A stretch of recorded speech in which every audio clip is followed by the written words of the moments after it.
Brought to you by V Guard. Dighe साहेबांच्या भगिनी यांची तब्येत सिरियस असल्यामुळे आपण या ठिकाणी भेटलेले आहात, त्यांना इकडनं त्यांना शिफ्ट केलेलं आहे। नेमका सध्या प्रकृती कशी आहे आणि डॉक्टरांचं काय मत आहे?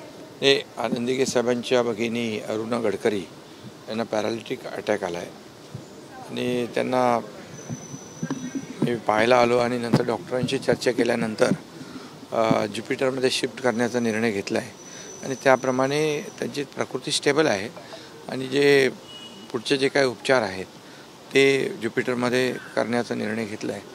त्यामुळे मला वाटतं आता त्यांच्या प्रकृतीमध्ये चांगला हे होईल, इम्प्रूव्हमेंट होईल आणि जे ट्रीटमेंट करायची आहे ती ज्युपिटरमध्ये केली जाईल। भाइयों बहनों, उनके राज में पावर रहे अनस्टेबल और हम रखे सब स्मूथ और स्टेबल। हमारा नेता कैसा हो जो स्टेबल पावर दे वैसा हो। अब की बार वी गार्ड एसी स्टेबलाइजर का चमत्कार।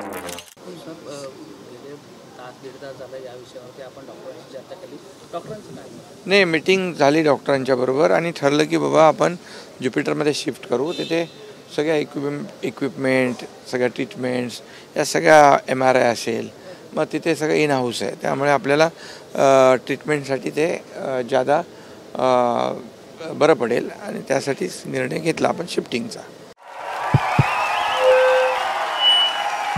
उनका बैकअप सिर्फ कल तक और हमारा चांद तक। हमारा नेता कैसा हो जो नॉन स्टॉप बैकअप दे वैसा हो। अब की बार वी गॉट इन्वर्टर बैटरी का चमत्कार।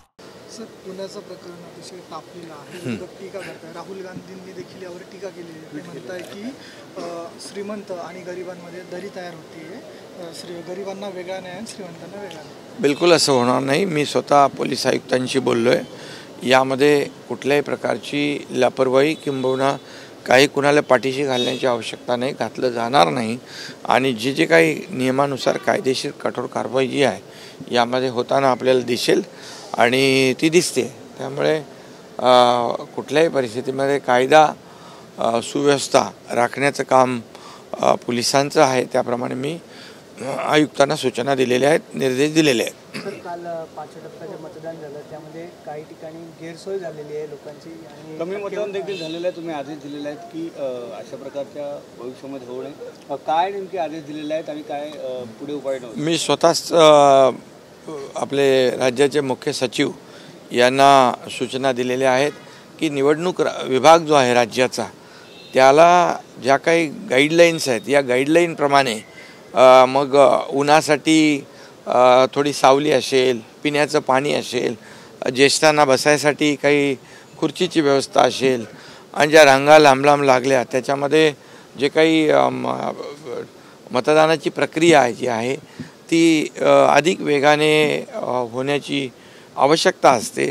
त्यासाठी काल मी स्वतः कलेक्टर आणि निवडणूक विभागाशी सातत्याने चर्चा करत होतो आणि मी मुख्य सचिवांना सांगितलेलं आहे ही उच्चस्तरीय चौकशी करा आणि जे काही नागरिकांना झालेला जो काही उन्हाचा त्रास आहे, काही लोकांना उन्हाच्या त्रासामुळे हॉस्पिटलाइज व्हावं लागलं, या सगळ्याचीच जी काही गैरसोय लोकांची झाली या बाबतीमध्ये उच्चस्तरीय चौकशीचे आदेश दिलेले आहेत।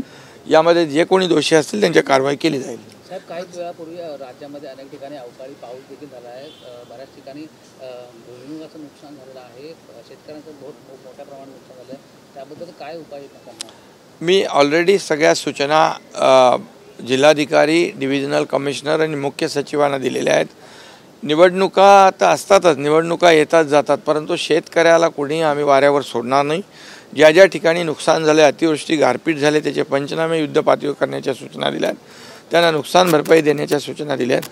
त्याचबरोबर ज्या ठिकाणी चाऱ्याची आवश्यकता आहे, चारा तुटवडा आहे, पिण्याच्या पाण्याची तुटवडा आहे, जनावरांच्या पाण्याचा तुटवडा आहे, या सगळ्याचा आढावा घ्यायला मी सांगितलेला आहे आणि कुठेही पाणी आणि चारा कमी पडता कामा नये अशा सक्त सूचना मी संबंधितांना दिल्यात। मुख्य सचिवांशी मी या बाबतीमध्ये बोललो आहे आणि खाली डिव्हिजनल कमिशनर, कलेक्टर यांना देखील तशा सूचना गेलेल्या आहेत। सर, काही ठिकाणी 5 टप्प्यांची पण खूप झालेली आहे। पाणी टंचाई ठिकाणी कुठेही पाणी कमी पडणार नाही. तिथे टँकर कमी असतील तिथे वाढवण्याच्या सूचना दिल्यात.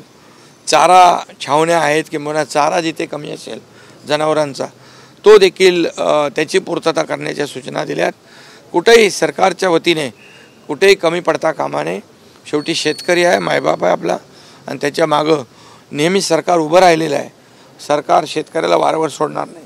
सर, पाच टप्प्याच्या निवडणुका झालेल्या आहेत. काय रिव्ह्यू आला असेल युतीच्या माध्यमातून, कारण की आज दिवसभर रिव्ह्यू सुरू होता, काय सांगायला पाहिजे? मी सांगतो पुन्हा एकदा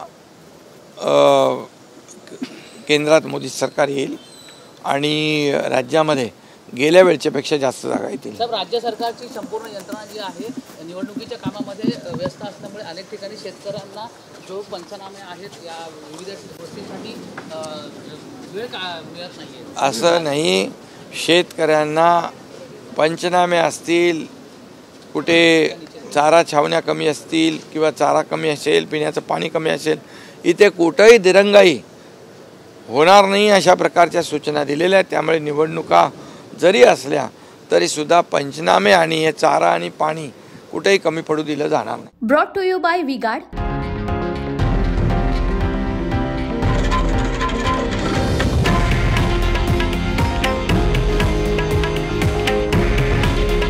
हे आहे देशातील नंबर 1 न्यूज नेटवर्क आणि आपण पाहत आहात TV9 मराठी. काळजी तुमची, हित महाराष्ट्राचं.